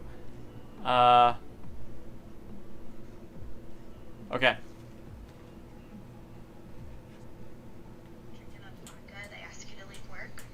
Not that. Hey, I wanted to make this video to let everyone know that I am live. I'm just not live on TikTok. So if you're seeing this video, that means that I'm still live, and if you want... Not that. You should never feel bad or embarrassed for what you like to drink. Before you watch this, please, watch her entire video. I love everything that she does. She's incredibly informed, lots of experience in the industry, an expert master mixologist. Check out her channel, check out her video. What she's talking about, though, is, what makes a bad bartender really is the core of her video. And the main thing that she points out is, the bartender that gives you a hard time for ordering what you want or anything like that. Or anything like that. Yeah, okay. In my opinion, if you're willing to pay for it, I'm there for you. I even I know it is part of my job description, but I will always go above and beyond. Yeah. And I feel like John Luke is the same way, which is why I brought this up. So here, the thing is, if you're coming into an establishment, as somebody who works there, you should know or assume that some of the people walking in there probably have some education on what they want. So if they order something and seem to order one thing very quickly, just right off the bat, giving you all of the clues that you need to understand that they know what they want. And then you come back to them and say, like, yeah, maybe you should try this instead. Like, that's kind of insulting to your customer. What's up, Gucci? There we go. Alright. Here, we have a unique opportunity. Welcome, everyone. John Lake, we're looking at camera 1 right there.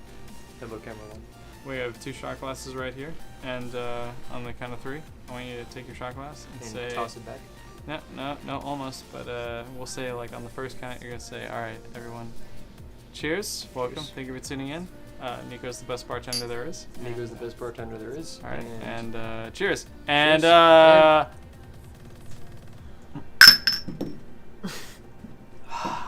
sorry. That's how you know we're related. Follow that too closely. I just put my glass down where he put his glass. Nico walks into a bar. He sees Newton. Newton tells him he's wrong. The end. What is Nico's reaction to Newton's insult?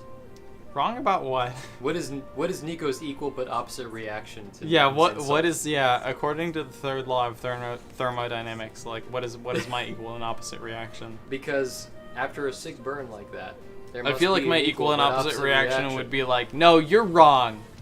And also I'm already having sex with your sister. Like I And feel the like whole that bar would be goes, "Ooh." historically accurate.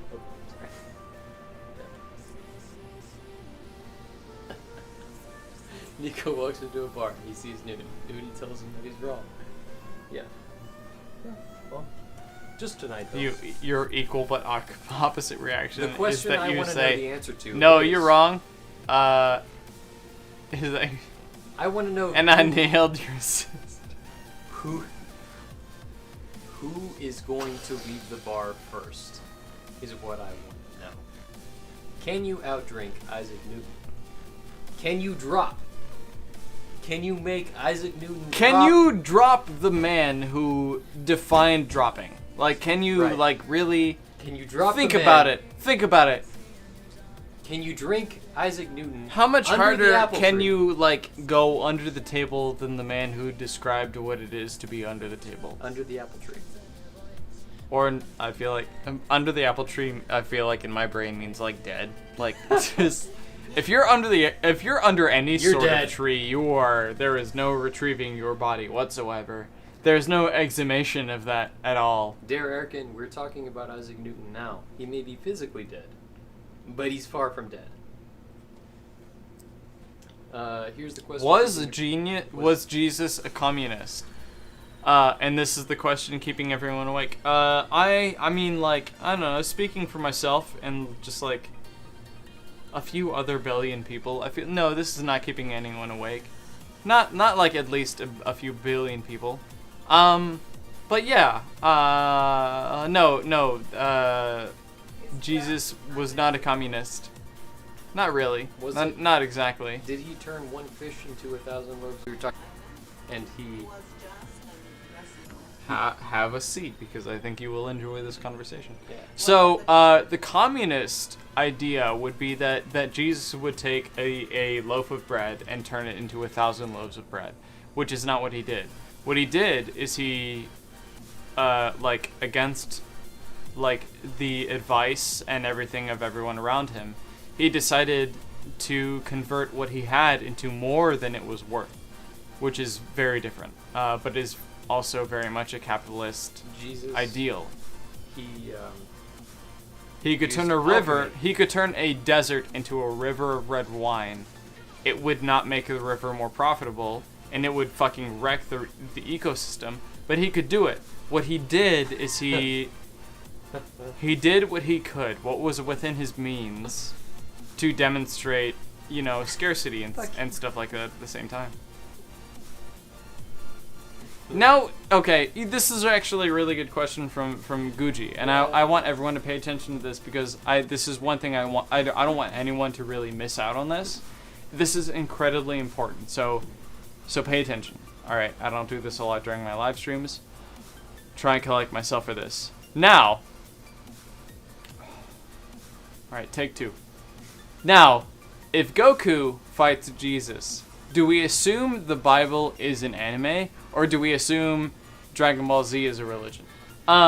Neither. No, you don't have to do either of those two things. So the thing but is, Gucci, the Dragon Ball one Z that has always been a I religion. know. Shut up. Sorry. The one that would win is whichever one has Goku at the forefront. So like, yeah, you could decide that Dragon Ball Z is a religion. You could put Goku away in a book somewhere.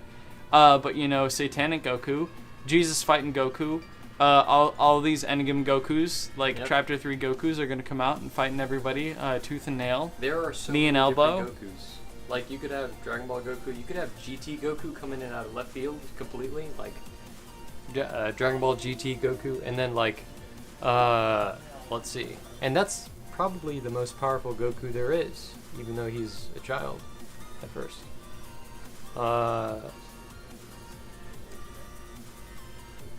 But Gucci, the thing is, like, DBZ has always been a religion.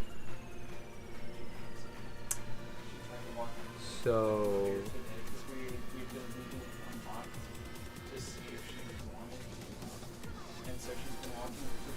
Yep. But then she's been like full on the door, even when it's unlocked, and we decided we pulled the door open. I remember it'd be like 5 p.m. We realized Toonami would be cutting on. You'd be cutting on, or we'd be an hour in to Toonami, and we left the door open it's like 2 or 3 hours after school is over, and Nico and I are right here on this floor in the couch on the other side of this room, jumping up and down as like the theme plays. It's like dragon, something dragons, like just like that. That was our thing. We grew up watching that. And that's why I made the religion comment. That's why I made that joke. Let's see. Jesus could turn anyone into 70% wine and give them alcohol poisoning. Yes. That would definitely give you alcohol poisoning, without a doubt. Oh my god. But it would feel so good. Like, that would be the best. That'd be the best thing, especially if it happened, like, instantly, because, like, wine drunk is the best drunk. Like, be safe, of course. Don't go driving anywhere. Don't operate heavy machinery when you're wine drunk. When you're drunk of any kind. But wine drunk is the best drunk. Assuming you're being safe and everything, in my opinion, it's the best. Next to absinthe drunk. And if you were to substitute wine with absinthe for that one, that would be very different. A very different outcome. Dying of wine drunkenness is the worst possible death ever. Speaking of absinthe, are we taking shots of the absinthe that we have here behind the bar? Which one? The only one that we have here behind the bar. The Saint one- George. It's up to you. Matahari? Absinthe. Nope. We could do that too. St. George it is. Where is it? Back there. Should be right in front of you. I want to die doing some epic shit, like dying, like benching 4 plates. Ooh, I like press 4 plates. Live your best life, man.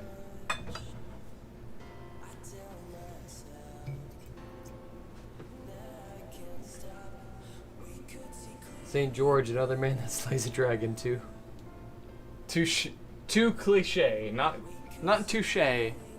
Too cliche. How incredibly brief and poignant. I will say, guys, this is going to be the last of the live stream tonight. Thank you, everyone, for tuning in, sticking around, showing up, and like sticking around in chat. I do appreciate it. The next live stream is going to be tomorrow. Same time, different place. I am probably not going to be here. I may be playing Valheim, hopefully with you. Yeah. Right? We're going to be playing Valheim, like reorganizing some things in our server, but thank you guys for tuning in, sticking around. I do appreciate it. I'll see you guys in the next live stream tomorrow, 7 p.m. EST. Till then, good night, everyone. Thank you guys for showing up. Have a good night. Cheers. Cheers. Damn, that is good.